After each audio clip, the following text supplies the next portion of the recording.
So good evening and welcome to the 2015 Darwin College Lectures on the theme of development. And it's welcome to everyone here in the Lady Mitchell Hall and in the Overflow Hall. This is the 30th season of Darwin College Lectures, and we are delighted that as well as the people physically here, thousands of others can watch online and join our Friday evenings here in Cambridge. 30 years is a long time. The college has doubled in size through those decades, and now we have some 700 graduate students from about 75 countries around the world. Last week's lecturer, the architect Michael Paulin, threw down the gauntlet in a challenge to economics and economists. He pointed out that the word economist derives from the Greek word for stewardship, built up from the words oikos, meaning home, and nomos, meaning managing. What's more, it shares its root with the sibling word ecologist. So the question is, how does economics live up to the challenge of its duty to be concerned about the stewardship of our home? Tonight's lecturer, Dr. Ha-Joon Chang, is a member of the economics faculty here in Cambridge. Darwin College has I might say, a sort of fine tradition in economics. Professor William Brown, whom I succeeded as master, is a distinguished economist, the professor of industrial relations, and he chaired the Cambridge faculty. So it's a particular pleasure to welcome Ha-Joon here to speak to us on economic development. And Ha-Joon is well equipped to address just these questions. His work and thinking is widely discussed. In his 2002 book, Kicking Away the Ladder, Development Strategy and Historical Perspective, he looked at the complex relationships between wealthy countries and the poor.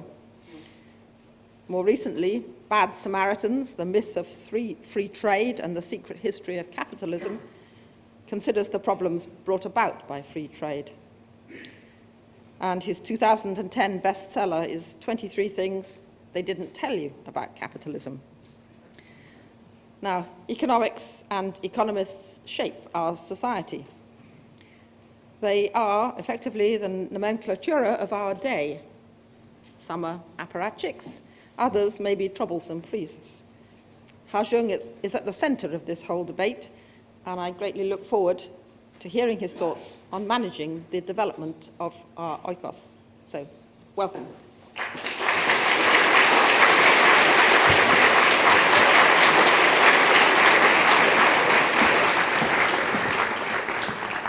Thank you, Professor Fowler, for that very generous introduction.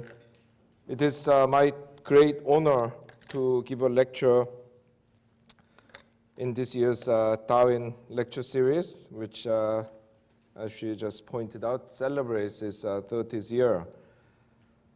And I am very grateful for every one of you who is here because, it's the first Friday afternoon that kind of looks like spring. And yeah, you could be enjoying yourself with friends and family, and you have come to listen to me. So I'll try to make my lecture a little bit more interesting than what I expect you normally get in this austere series. Yeah? So there's the title, and this man once famously said that the problem with the French is that they don't have the word for entrepreneurship. Well, don't laugh. He was a busy man. He had to invade Iraq. He had to worry about North Korea. He had to do some avant-garde experiment with English grammar, choke on a pretzel, you name it. So you cannot expect him to update his French very much. But he was actually articulating a fairly common Anglo-American prejudice against France as an undynamic and laid-back country full of meddling bureaucrats, pompous waiters, and sheep-burning farmers. Like this. Now, I'll tell you in advance that this conception of France is actually wrong, and I'll show you the evidence. But the perspective behind this statement is actually fairly widely accepted, that you need entrepreneurial people to have a successful economy. Who can argue with that? So when people accept that view, they often attribute the poverty in developing countries to the lack of entrepreneurship there. So when the people from rich countries go to a poor country and come across a scene like this, they say, aha, we know why this country is poor. You know, look at all these men having their 11th cup of mint tea of the day and piping away at the hookah. Yeah? You know, that they need to get out and make money. These countries need more movers and shakers. Yeah? Well, of course, anyone who is from or has lived for a period in a developing country knows that these are the more typical scenes, you know. Thousands and millions of people trying to sell you everything that can be sold. And even things that you didn't know could be sold. You know? No, let me give you a great, a few good examples. First, in the 1980s, in my native South Korea, there were these people who I can only describe as professional curers. What they did was, you know, this was the time when some annoying guy invented the answering machine system in American embassy, and you actually had to physically queue up in front of the American embassy to get a visa interview. So if you, it was first come, first served, and the embassy typically had, say, 300 places or whatever fixed number that they could give, so you had to go there early. So this motivated some enterprising young Korean men to wake up at 4:45 in the morning, go and queue up in front of the American embassy, and come 9 o'clock, some guy in sharp suit turns up and tells you, well, your spot looks quite nice, would you mind selling it to me? And you'll say, oh, no, I have a sick uncle I have to visit in America, I cannot sell this, you know. And the guy will say, no, I'll give you that $300, I have urgent business there. No, my uncle's going to die next week, yeah? Okay, $500, yeah? When I first went to South Africa, no, that was my second visit, I was taken to a restaurant by a friend in Johannesburg. He parked his car in front of the restaurant, and as we were getting out of the car, suddenly this guy turned up out of nowhere. And he said to my friend, oh, I'll watch your car. And my friend said, yeah, do that, and gave him like 200 rand or whatever. Yeah? And I said, what are you doing? I mean, watch your car? Why are you giving him money? And my friend said, no, what he means is that he's going to slash my tires if we don't pay him. Yeah?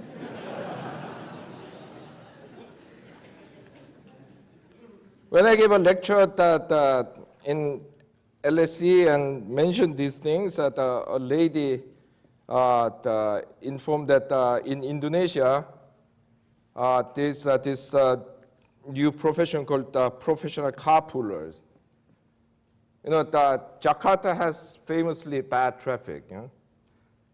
And they, in order to solve that problem, partly they introduced this carpool lane in which only cars with more than like 3 people can run. Yeah? So this has created a new profession. Yeah? So these youngsters hang around at the beginning of the carpool lane, and some guy in the big Toyota Land Cruiser pulls up and says, you get in. Yeah? He drives fast, gets where he wants to go. He gives them $5 each. They are happy, he's happy, everyone's happy. Yeah? You know, this is the reality in developing countries. You know, people have to invent jobs. Yeah? I mean, no one gives them jobs. They have to invent it. Yeah? Selling things that people like you never knew could be sold. Yeah?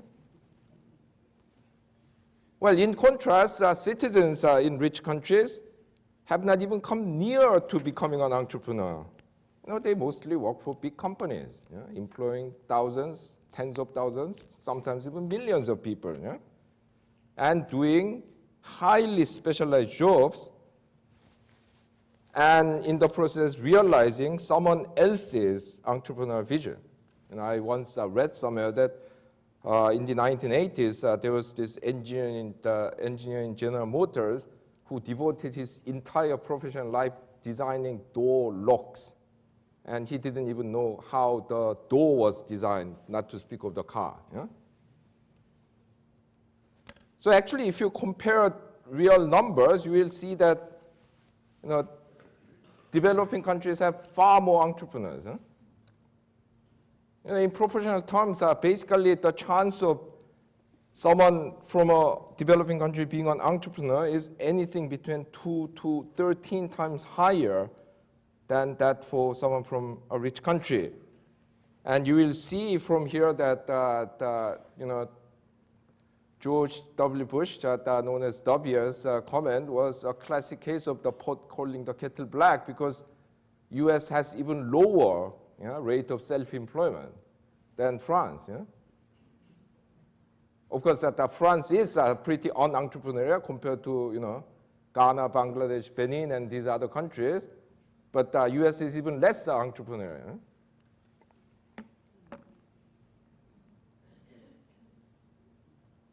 Now you will ask the question, okay, if people in developing countries are so much more entrepreneurial, why are they poor?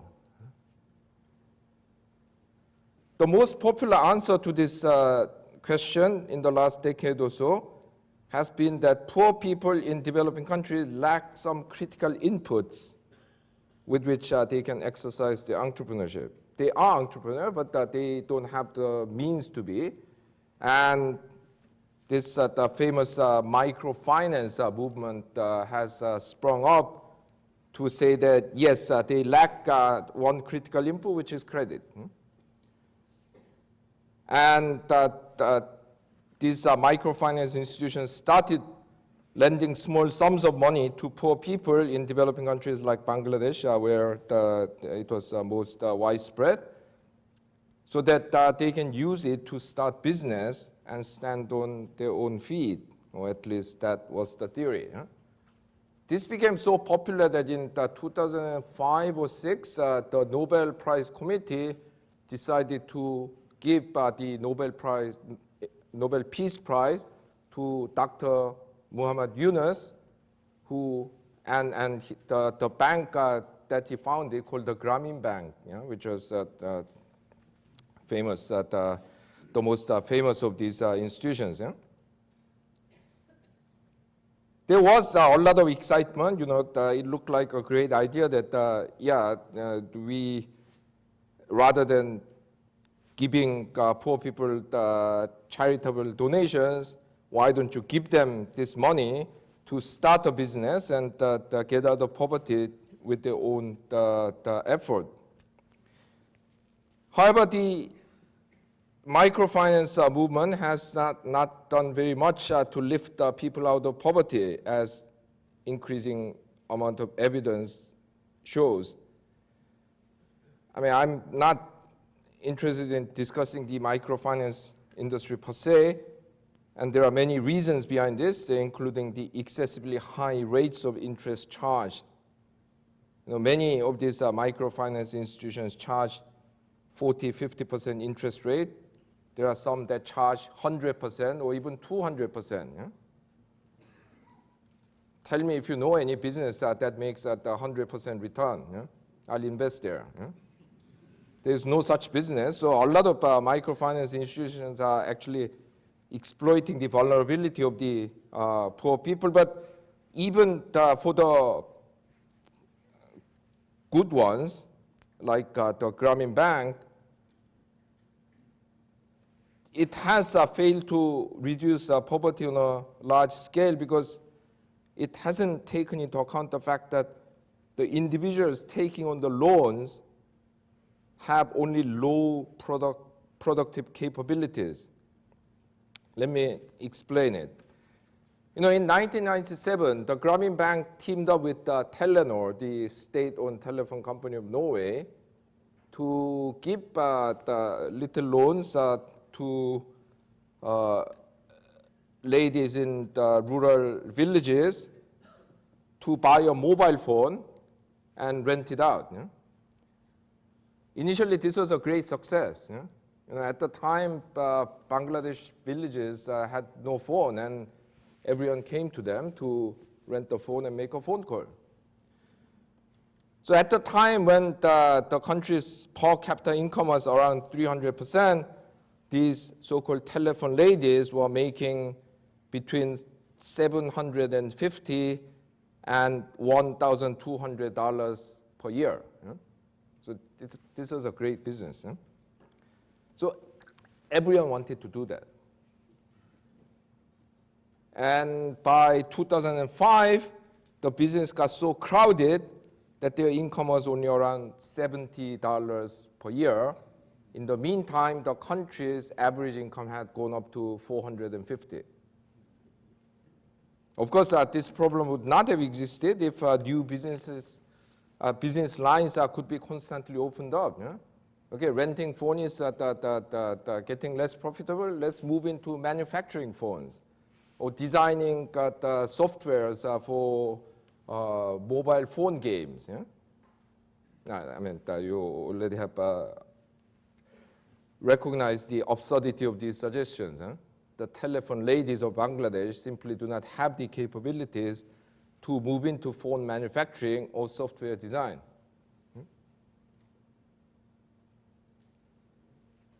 So this example clearly shows that microfinance has failed to work because given the low productive capabilities of the people involved, there's only a limited range of businesses that the poor individuals can take on, which quickly gets crowded.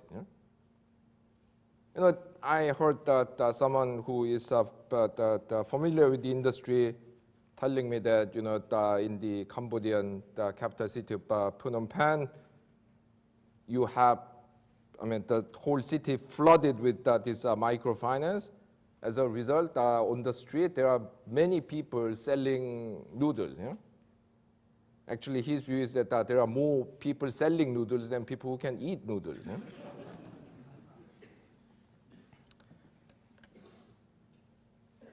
Well, if you want to find out a bit more about microfinance, you can read chapter 15 of this book, or go to my website and download a couple of papers, although those papers are quite academic. This short story about microfinance is very symptomatic of the current state of discourse on economic development. Actually, until the 1970s, there was a general consensus that economic development is essentially about the transformation of the abilities to produce, or productive capabilities in short. Of course, people violently disagreed on how to achieve it. Some people said that you need socialist planning. Others said you need free market. Others said you need something in the middle, and so on. But there was a consensus that economic development is about transforming the ability to produce. And indeed, most of us hold such a view at the intuitive level. We don't call some of these oil-rich, high-income countries like, Brunei or Kuwait as, we don't call them economically developed because we are implicitly assuming that achieving higher income through resource bonanza is not economic development. At the other extreme, following the Second World War, Germany's income fell to half the level of the 1939. And this basically made it the same level as that of Peru or Mexico. But no one said, oh, now we should reclassify Germany as a developing country, because people knew that Germany still possessed these productive capabilities that will allow it to regain its pre-war level of living standard quickly, which it did in about 10 years. Yeah, of course, if you killed enough Germans, probably this would not happen. But there was still enough people alive with this knowledge, and that is why people didn't think that Germany now has to be reclassified as a developing country because it has a low income. Huh?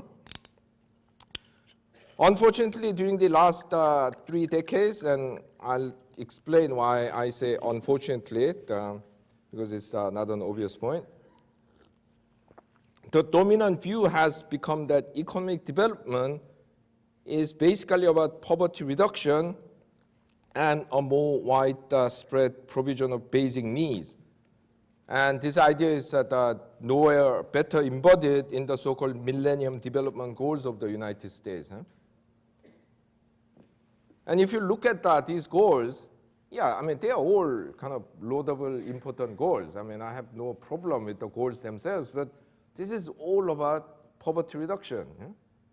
And provision of basic needs. Yeah? It is a bit on environmental sustainability, global partnership, which is a bit more complicated, but there is virtually nothing about increasing the ability to produce.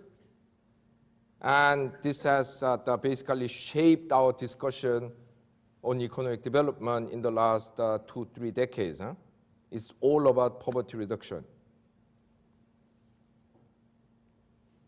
Behind this radical transformation in our view on economic development have been 3 intellectual trends. First of all, there was the rise of so-called neoliberalism. This is an economic doctrine that believes that the best economic policies are basically slightly updated version of the 19th century liberal policy of laissez-faire. I mean, it's called neoliberal because there's some difference. For example, in the 19th century, liberal economists didn't think that things like central bank should exist. Yeah? Neoliberals actually think that there should be a central bank. Yeah? In the 19th century, liberals actually were against democracies. You know, their view was that if you give voting power to poor people, they'll vote in governments that expropriate the rich and ruin capitalism. Huh? I mean, today, well, some of them will still say that, but the most neoliberals will accept democracy. Huh? Now, this idea has been the dominant framework to think about economic policy in the last 3 decades. And this is based on, although not synonymous with, I cannot go into that, neoclassical economics, which is basically about market exchange. It's about market. Yeah? It's about exchange. Yeah? And therefore has very little to say about production. Yeah?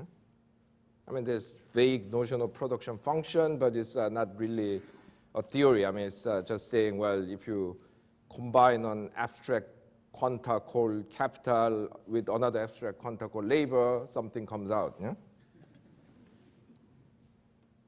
Second, in neoliberal economic theory, the issues surrounding the development of productive capabilities are assumed away because it takes these capabilities as given. Well, basically the theory assumes that all countries can use the same technology. But different countries will use different technologies because different technologies use different combinations of capital and labor. So if you're a poor country with a lot of labor and very little capital, you should use technologies that produce that are labor intensive. Yeah? And if you're a rich country with a lot of capital intensive countries. Yeah? But this is not because poor countries cannot use the technologies that the rich countries use. It's because they shouldn't. Yeah? So in the neoclassical theory, if a country like Guatemala is not producing things like BMWs, it's not because it cannot, but because it shouldn't. Yeah? No, I mean, this might sound very shocking, but this is the implication of the theory. Yeah?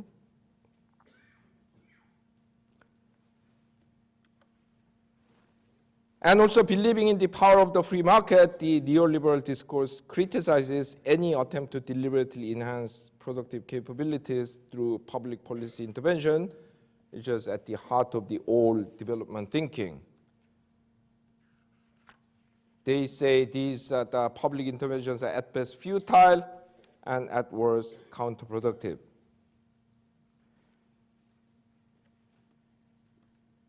The second intellectual trend behind the decline of the interest in production has come from the left on the political spectrum.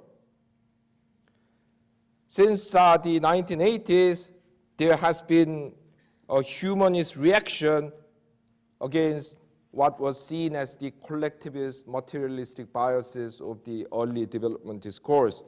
Because in that discourse, that was dominant in the 1940s, 50s, and 60s, it was all about aggregate variables. Yeah? How do you increase the share of investment in output? Yeah? How do you increase the labor supply to the urban areas? Yeah? And in applying these theories, individuals were forgotten and worse, repressed in the name of the greater good called economic development.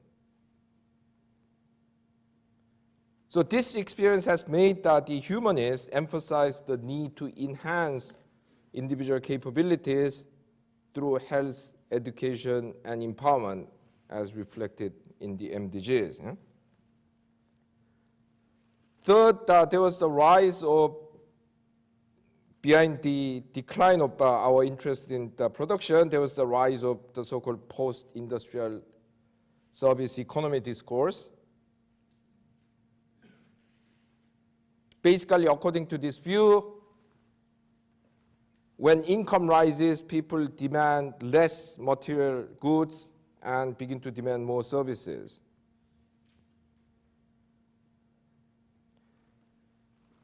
And this,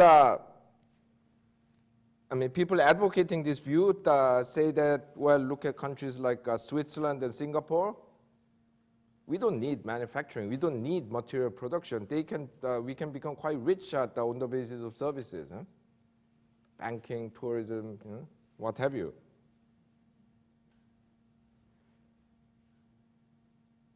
And in this discourse, the issue of productive development is almost completely ignored because it is implicitly and sometimes explicitly assumed that even the poorest countries possess the capability to compete in services.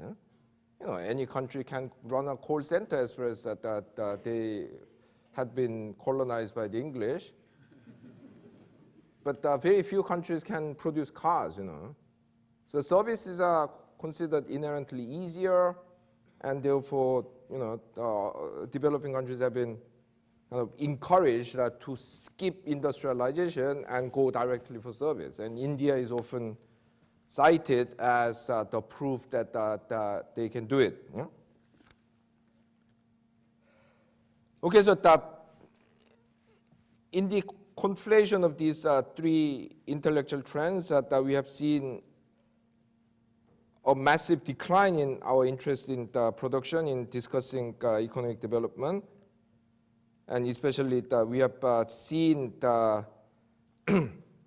basically the people, even dismissing the importance of production at all. But I think it has a lot of weaknesses, these arguments. And as I'll discuss a bit later, the resulting neglect of production has created a lot of negative consequences. Okay, let's first look at the neoliberal view.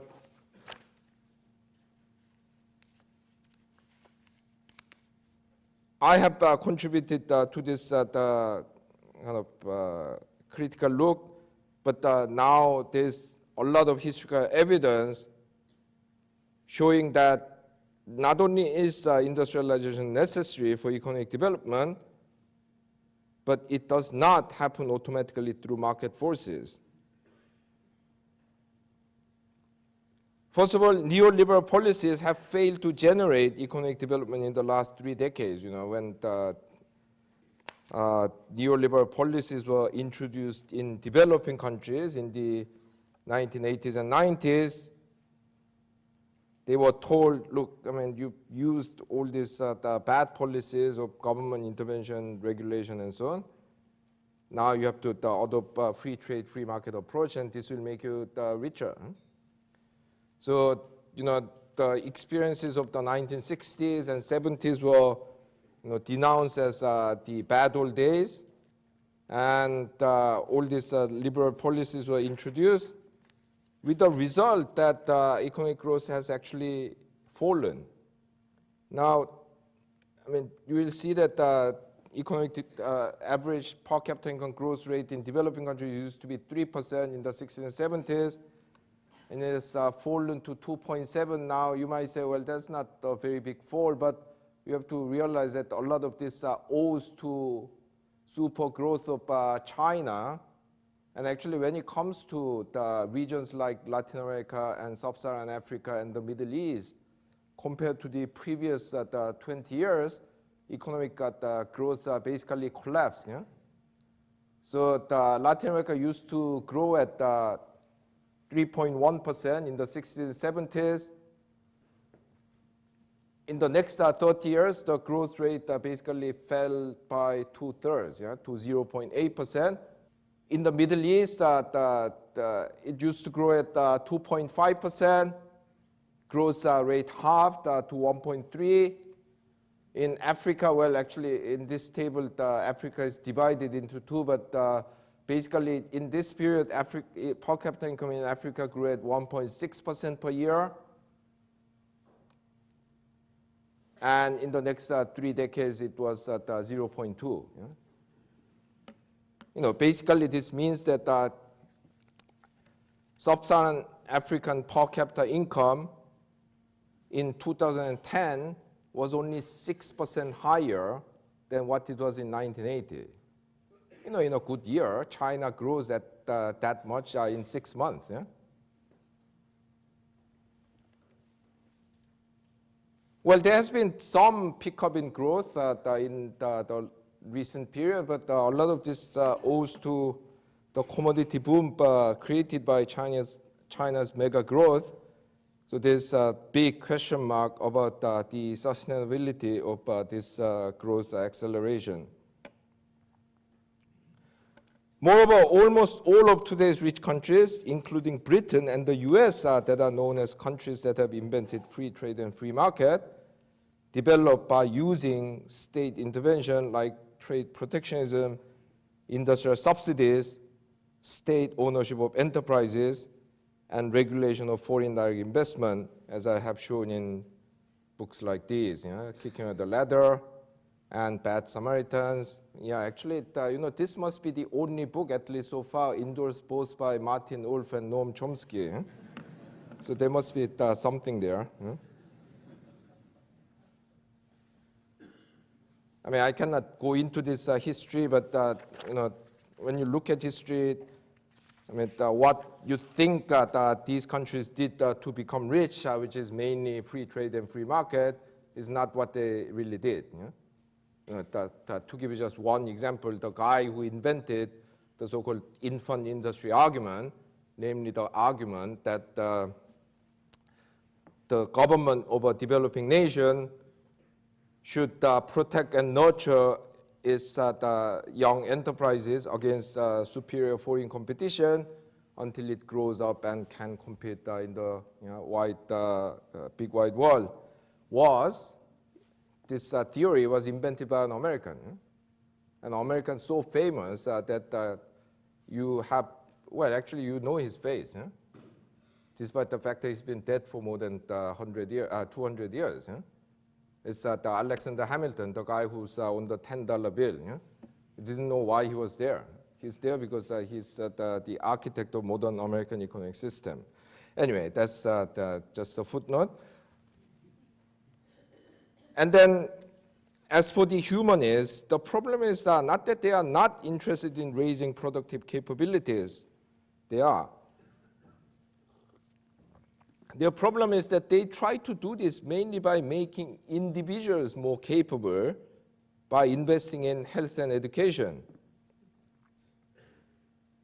Nothing wrong with that, but there are only so many productive capabilities that can be developed through improvements at the individual level. The problem is that developments in productive capabilities mainly occur inside productive enterprises rather than at the individual level. In other words, what distinguishes the United States and Germany from, say, the Philippines and Nigeria are not their economists, not their medical doctors, not their engineers.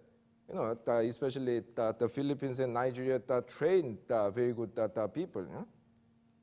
It's what distinguishes those two separate sets of countries is the existence of companies like Boeing and Volkswagen.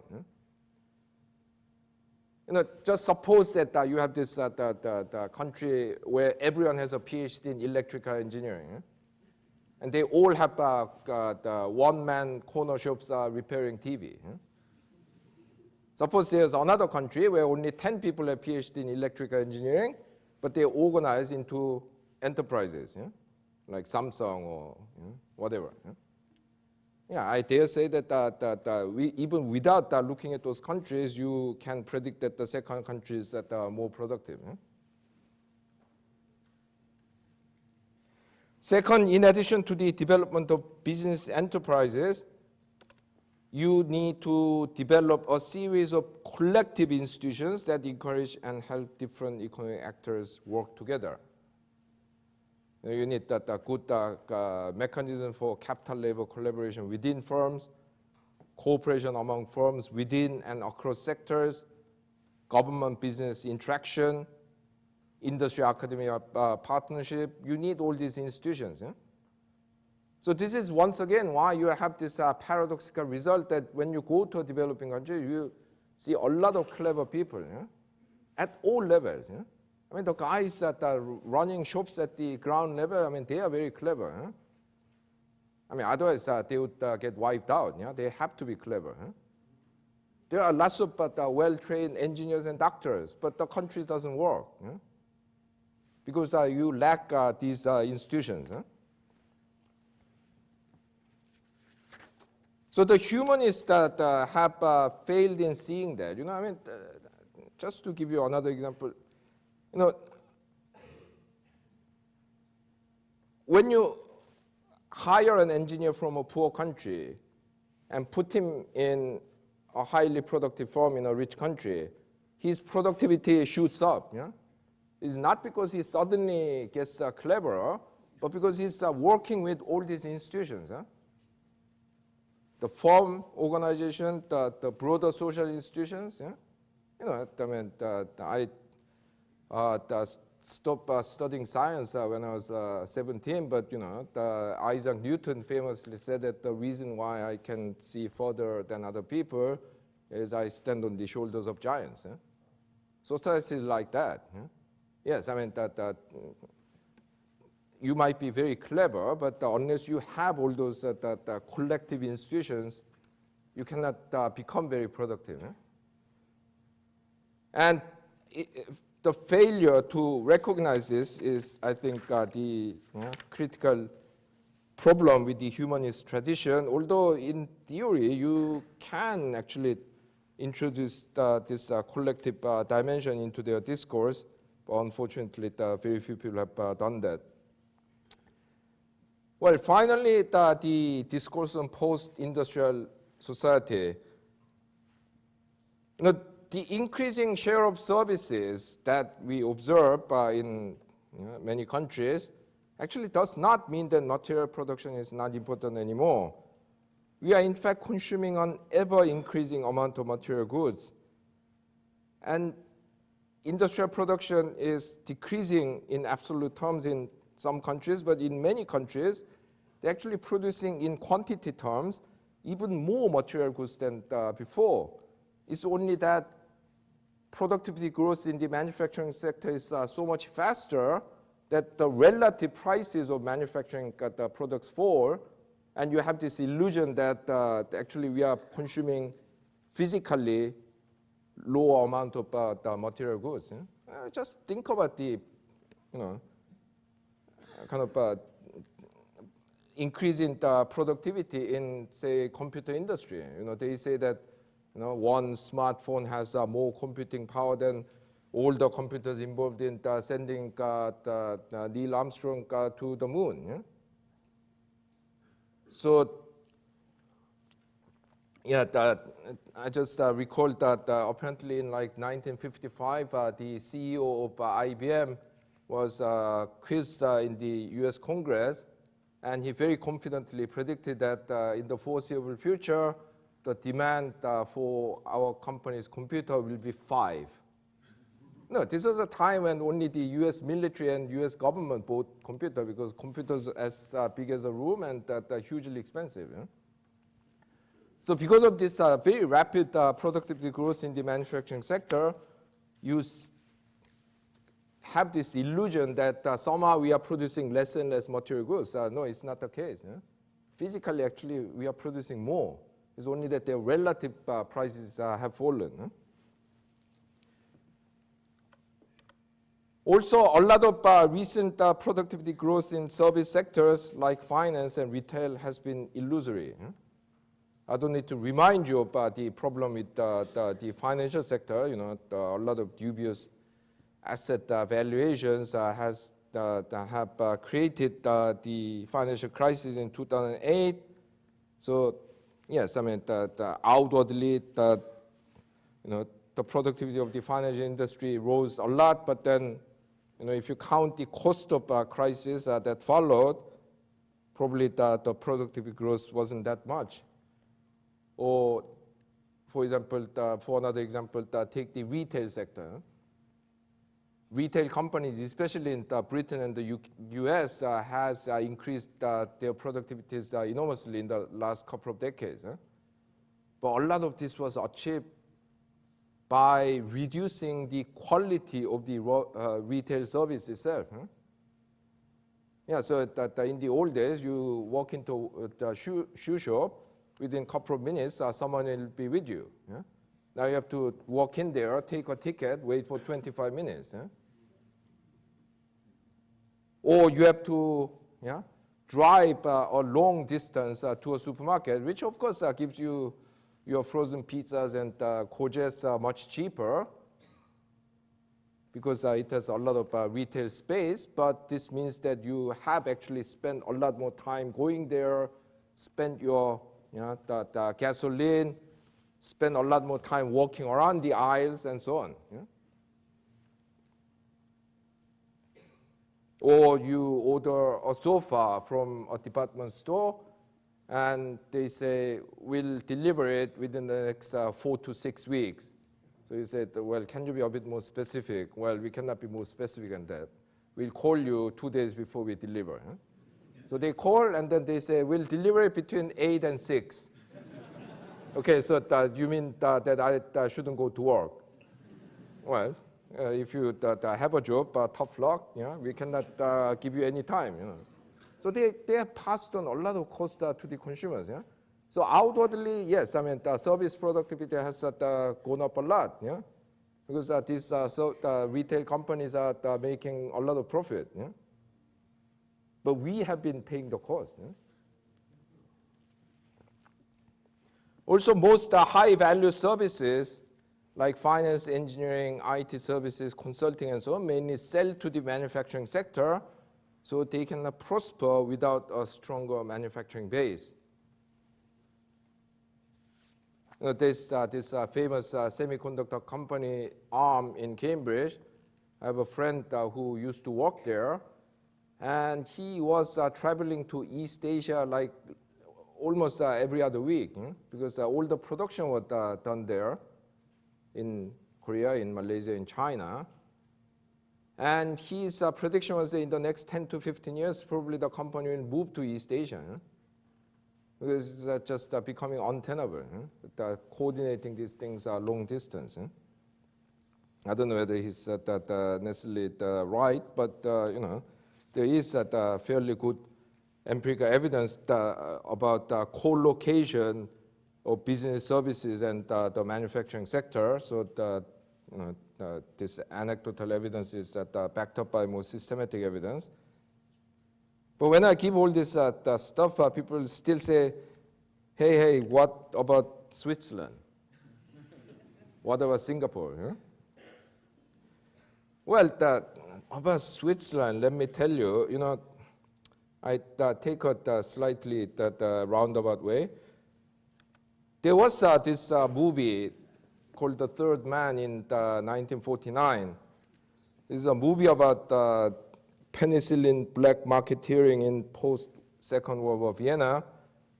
And the movie script was written by the famous British novelist Graham Greene. And he later turned it into a book. But apparently there's one dialogue, or rather monologue in this case, which was written by the leading actor, Orson Welles, the legendary American actor who appears as an evil character in this movie. Well, I wouldn't go into the details, but basically, the movie is about this the character, I forget his movie name, but played by the British the actor Joseph Cotton, who goes to Vienna to look for Harry because he disappeared and he was worried about his safety and so on. But later it turns out that actually Harry staged his own disappearance because he was the kingpin of the penicillin black market ring. Yeah? So Joseph Cotton confronts Orson Welles, the Harry Lime in the movie, and the Harry, launches him into a diatribe, basically praising evil. Yeah? So this is how he does it. Yeah? He says, in Italy, for 30 years under the Borgias, they had everything bad about human nature. Yeah?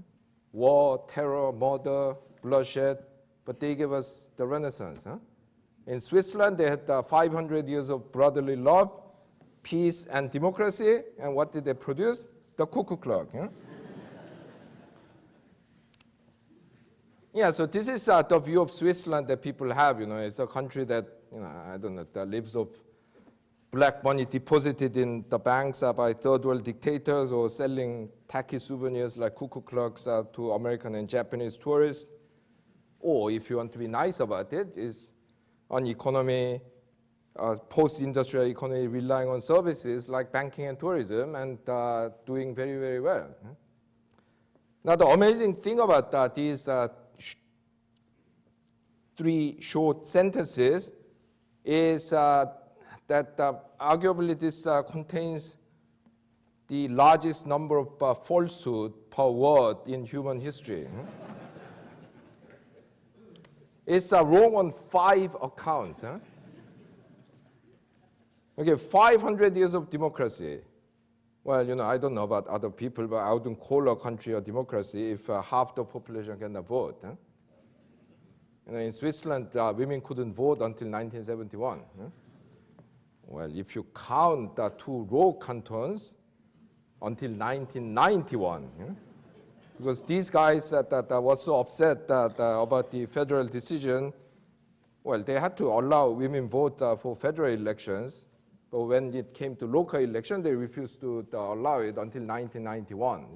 Bloody South Korea became the democracy in 1987. 500 years of peace, well, not quite true.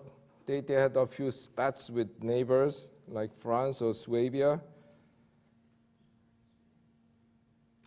500 years of brotherly love, no. They had 4 civil wars in 200 years. And the cuckoo clock wasn't invented in Switzerland. It was invented in Germany. And actually, this is quite a feat because, for example, Belgians are very upset that people call French fries, yeah? Because they were invented in Belgium. Yeah? Not in the French-speaking part, in the Flemish-speaking part. Yeah? So you go to Belgium, they call it Flemish fries. Yeah, yeah, but there you can kind of understand. France is a big country, Belgium is small. The bigger neighborhood that appropriates the glory from the smaller neighbor. Well, in this case, there's no excuse. I mean, what have you been doing, the Germans? Yeah. There's this tiny country, 1/10 your size, and they stole your greatest invention. Yeah? Well, actually, it's not just that cuckoo clock that the Swiss stole from Germany. They stole a lot of pharmaceutical technologies in the 19th century, but that's another story. And then, as I said, Switzerland is often considered to be a service-based economy, but actually it's not. Yeah? It's literally the most industrialized economy in the world. You know, per capita, it produces the largest amount of manufacturing in the world. You know, 77% more than the United States. Yeah? 9 times more than the so-called workshop of the world, China. Yeah? Of course, you don't see many made in Switzerland products, partly because it's small, but also because it specializes in what the economists call producer goods. Yeah? Machine tools, industrial chemicals, precision equipment. Yeah, in terms of consumer products that we would normally see, yes, they produce chocolates and they produce what, pharmaceuticals, but that's about it. Yeah? So people think they don't produce anything, yeah? But they produce a huge amount. Yeah? Another interesting case, Singapore. Yeah?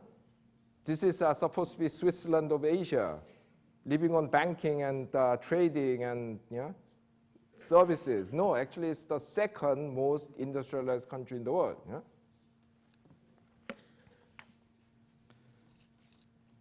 So we have built this expectation about the post-industrial economy on the basis of very dubious understanding of the real world. Similar story about with India, because the India service trade stories are highly exaggerated. Basically, India's, yes, making trade surplus in the service, but this is very small. Yeah? Between 2004 and 11, it recorded service trade surplus equivalent to 0.9% of GDP, which covers only 17% of its merchandise trade deficit. So if it continues, India is going to have a huge balance of payment problem. Yeah? Anyway, but what's the big deal? What if we ignore production? Yeah? Well, I would say that there's been a lot of negative consequences of this, because this has made people think that what countries produce does not matter. It doesn't matter whether you produce potato chips or microchips, as one commentator said in the famous industrial policy debate in the United States in the 1980s. And this has made a lot of developing countries complacent about their dependence on commodities or cheap assembly. As far as we earn money, it doesn't really matter. But actually, in the long run, different economic activities give different scope for growth and technological development, and what you specialize in today makes a huge difference for your future. Also, the neglect of productive capabilities has made our assessment for policies rather short-term oriented, because the trouble is that development of productive capabilities takes long time. Yeah? The Japanese had to protect their auto industries for 40 years before it became internationally competitive. Yeah? But if you are not interested in developing these capabilities, that kind of policy looks stupid. Yeah? Drive around in the rubbish cars for 40 years, forget it. Yeah? We want nice cars today, which we will get if we liberalize our trade. But people often forget that we are not just consumers, but also producers. Eh? If you keep producing only the cheap garment, you can only buy so many cars. Eh? You have to produce cars or other expensive things. Eh? But that takes a long time. Thirdly, neglect of collective dimensions of productive development has made people ignore the issues of how to develop modern firms and other institutions that are central to productive development. Of course, there's a lot of talk of private sector development, but this is mainly a negative or reactive agenda in the sense that it's about government not interfering with the business that the enterprise is making money. And finally, the neglect of production has also led to a very partial view of our individual well-being, because we are seen only as consumers rather than producers. So issues of employment, quality of jobs, workplace welfare, these all have been ignored.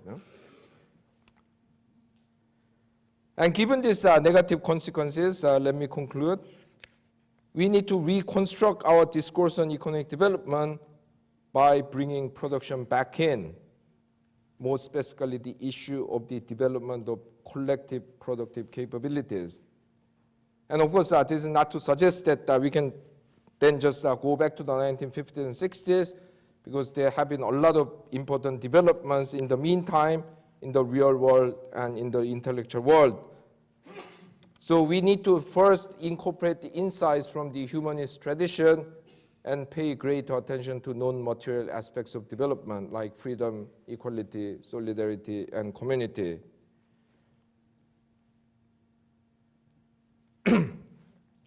Secondly, emphasizing production should not mean neglecting individuals, but we have to think about individuals not just as consumers, as in neoliberal economics, nor just as citizens with entitlements, as in the humanist approach, but also as producers in whose life, employment, and the contents of work are very important dimensions.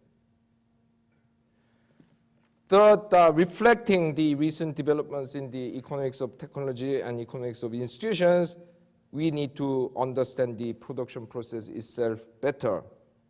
So our attention needs to be paid not just to technologies, but to the roles of organizations, institutions, culture, and even politics. Last but not least, environmental sustainability has to be incorporated. Contrary to conventional wisdom, development of productive capabilities is crucial in preventing and adapting to climate change. Given that they are the ones with the necessary technological capabilities, the rich countries need to further develop their productive capabilities in the area of green technologies, while they may be reducing consumption. Developing countries need more material consumption, but they need to develop their manufacturing capabilities even just to cope with the adverse consequences of climate change, because adapting to the climate change that requires a lot of technological and organizational capabilities, many of which can only be acquired through industrialization. Let me give you a very short example. That earthquake that killed 200,000 people and scarred the nation for a generation in the Haiti some years ago was Richter scale 7. That kind of earthquake in Japan would kill maybe one unlucky grandmother. It's the same earthquake, same strength, but Japan has the technological and organizational capabilities to deal with it. Haiti doesn't. So even just to adapt to climate change, developing countries need to develop these capabilities, as well as the green technologies that would be transferred from the rich countries.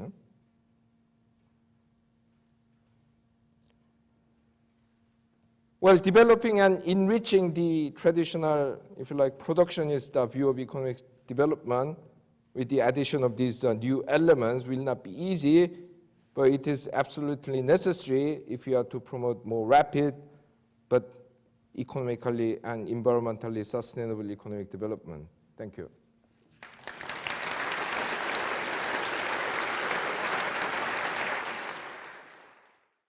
So, Ha-Joon, thank you very much for such a thoughtful analysis. It's very good to hear economic development expressed in such clear and straightforward, open terms. in these sort of pre-election days that we're in here, with our media full of economic news and predictions and opinions, and obviously the debates are complex, but the headlines are short and certain. Yet, of course, depending on what data has been analysed, how it's been interpreted, with what premise and rationale, and by whom, even this country's economy could be said to be doing well or badly. This whole area is so interlinked and complicated. It's hard for us mere mortals to understand exactly what's going on and who to believe. Now, Ha-Joon has highlighted in his lecture the role of entrepreneurship in economic development. And next week, following on immediately from this, we have Dr. Hermann Hauser from Amadeus Capital Partners, an entrepreneur, who will speak on technology development. But finally, I would like again to thank Dr. Ha-Joon Chang for such an interesting lecture, so full of such thoughtful insight into these very major issues for our world. Thank you very much indeed.